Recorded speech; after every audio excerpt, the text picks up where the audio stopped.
Brian O'Branahan lived in the north and the west of Ireland, near a town called Kilkelly.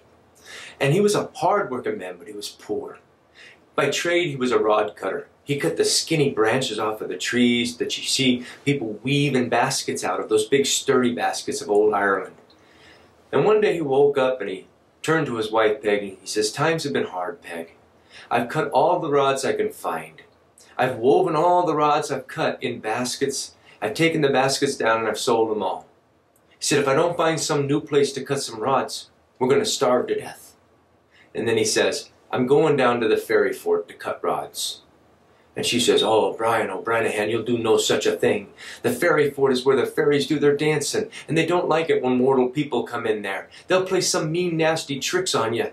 And Brian said, "I'd rather they play a mean, nasty trick than that we starve to death." And she thought about it, and the logic seemed good, so she packed him up a lunch and sent him on his way. And Brian walked, and he came to the edge of the ferry fort, woods that surround a green open area, and he poked his head into the green area, and he looked around, and he didn't see a soul. So he thought to himself, well, if I get in there and I work hard, I cut the rods as quickly as I can get out before the ferry folks even know I was here. Sure enough, there are plenty of rods around, and it doesn't take him any time at all for him to cut 2 big bundles of rods. And he thought, well, all that's left is for me to eat my lunch, and then I'll be heading out. So he sat down on one of the bundles of rods, and as he was eating his lunch, something started to happen. The sky turned dark and gray, and then all of a sudden the wind began to blow. And it blew Brian O'Branahan right off the top of the bundle of rods and up into the air, and it turned him around and around. And then the wind changed direction, and it blew him the other way, and it turned him around again. And all of a sudden he fell kerplunk in a place he didn't know. Or at least he thought he didn't know it, because it was so dark he couldn't see a thing. And he looked around in the darkness, and he saw a little tiny light in the distance, and he thought to himself, a little tiny light in the distance may mean a little tiny house. And so he started walking toward it. And when he came up close, sure enough, it was a little house, and he knocked on the door. And he poked his head and said, "God's blessings to all who live here." He didn't hear a sound, so he stepped on in. And when he did, what should he see but an old man and an old woman sitting by the edge of the hearth of a peat fire. And they turned and they saw him, and they said, "Brian O'Branahan of Kilkelly, come on over." And he says, "How do you know my name?" And they said, "This is our business to know such things. Come over here and have something good to drink with us." And so he came and he sat between the two of them, and they gave him a cup of something warm, and he drank it. And when the cup was all empty, the old woman looked at him and said, "Now, Brian, what would you be doing for us?" And he says, "I don't understand." She says, "We've given you our hospitality. What would you give us in exchange? Tell us a story, Brian." And Brian says, "Oh, I'm not a storyteller. I don't know any stories, not at all." He says, "I don't know any of the stories of the bards of old Ireland. I don't know any of the fun stories the Shawnees tell. I just don't know any stories. Ask me anything else and I'll do it for you, but don't ask me to tell a story." Well, she didn't like that, but she looked down and she grabbed the bucket, and she says, "The least you can do is go fill up the bucket." And Brian says, "That I can do." And he took the bucket and he walked out the door. And right outside the door was where the well was, and he tied the rope to the bucket and he put it down and he brought it back up, and it was full of water and it was wet on the outside, so he set it on the side of the well. And he says to himself, "I'll wait just a bit to dry off the outside. It's a courteous thing to do." And as he was standing there waiting for the bucket to dry off, all of a sudden that wind came again. And it blew Brian O'Branahan up off of his feet and off into the distance, and it turned him around and around. And then it changed direction, and it blew him the other way and turned him around again. And then he fell down kerplunk. And again the darkness.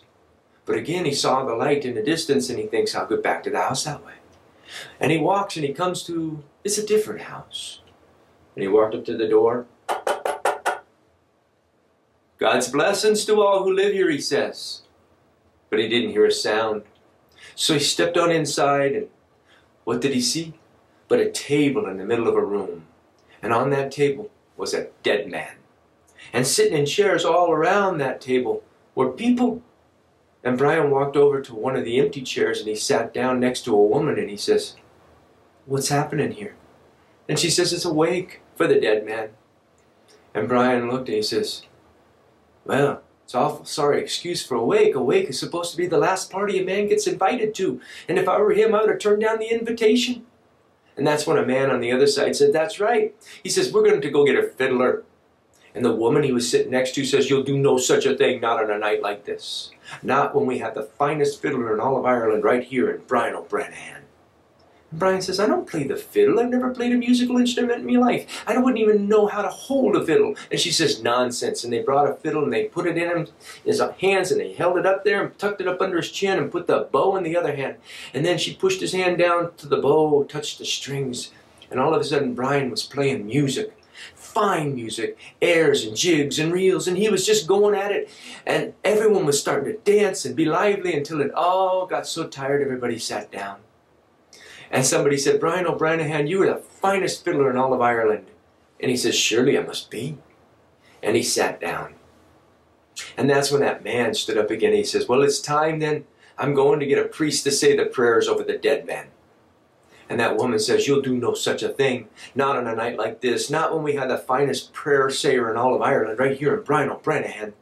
And Brian says, oh, no, you got the wrong man. He says, I don't know any prayers. I don't say any prayers. I go to church sometimes, but when I do, I try to sleep. He says, I wouldn't know a prayer if it hit me. She says, nonsense, Brian, you'll do fine. And so someone brought a white robe and they wrapped it around him and they pushed him up next to where the dead man was.